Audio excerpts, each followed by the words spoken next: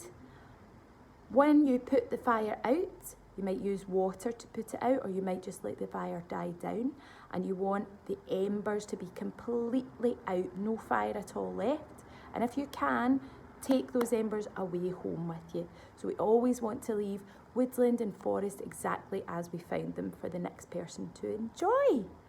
Amazing. Give yourselves a big clap. Oh, that marshmallow was yummy, scrummy, yummy. Yummy. Now, our next activity is a very special one. As we are sitting next to the warming fire, I wanted to read you guys a story, but it's very bright in this living room, and I kind of wanted you to read a story by torchlight. So what I'd like you to do is, if you can find a torch somewhere in your home, even if you don't have a torch, you could use your phone, the torch on your phone. But I want you to try and find a small, dark space that's safe. So maybe a cupboard, something like that, somewhere that's safe, all right? And I'll meet you there in a couple of minutes. Torches at the ready, and we are going to read a beautiful autumnal story together. See you there. Hi again, gang. Have you found yourself a little space? Awesome. So now what we are going to do is we are going to read a story by firelight, just as if we were sat next to our lovely, warm and glowing fire. And I promise it's not going to be a horror story. Dun, dun, dun. It's not. It's going to be a lovely story all about a tree. Are you ready? All right. Make yourselves comfortable, torches at the ready, and we will begin.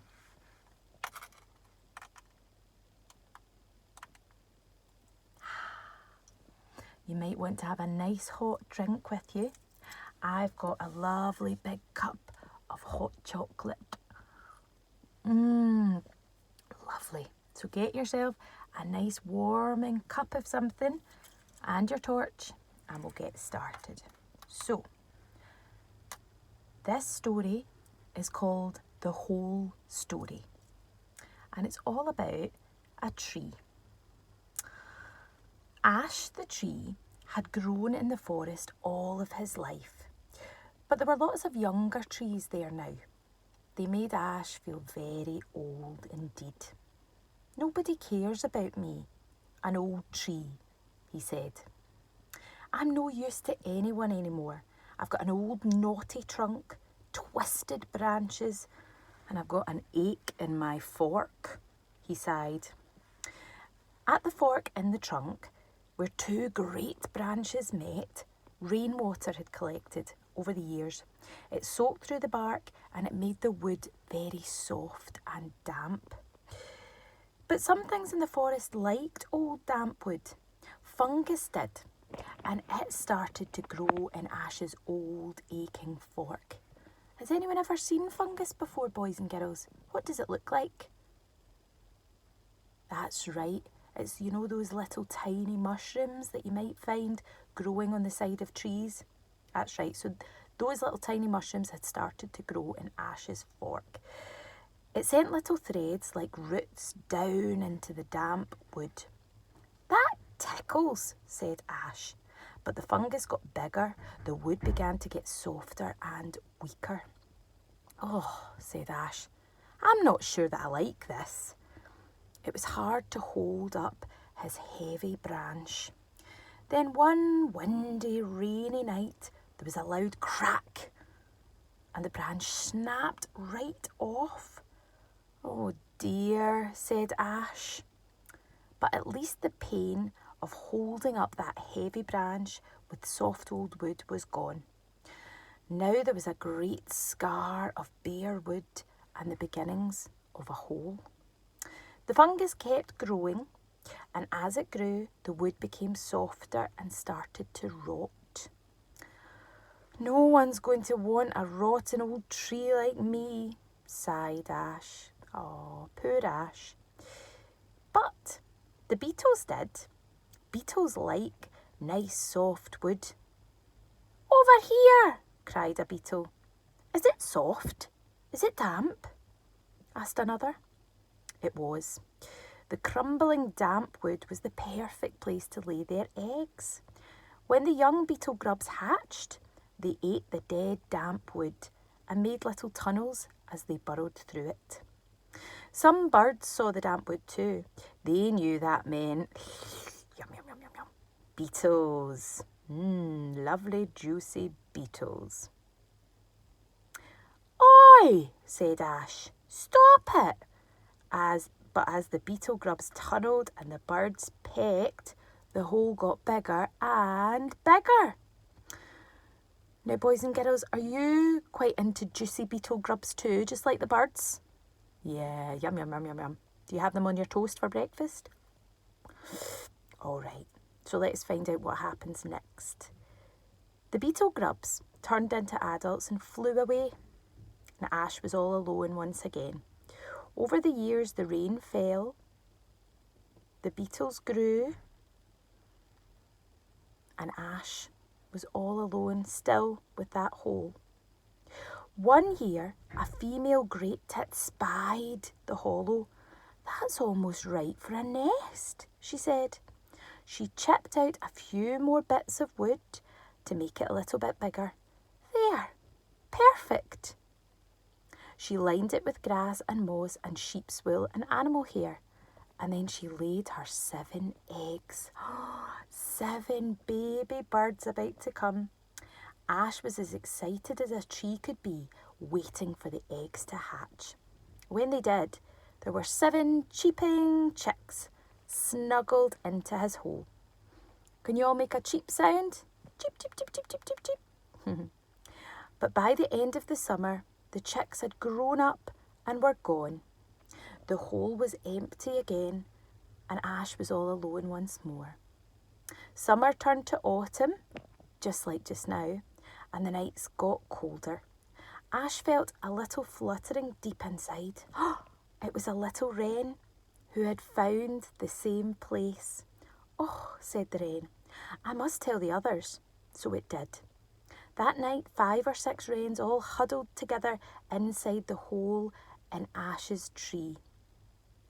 They kept each other dry and warm through the cold, dark night, and they slept there every night for the whole of the winter.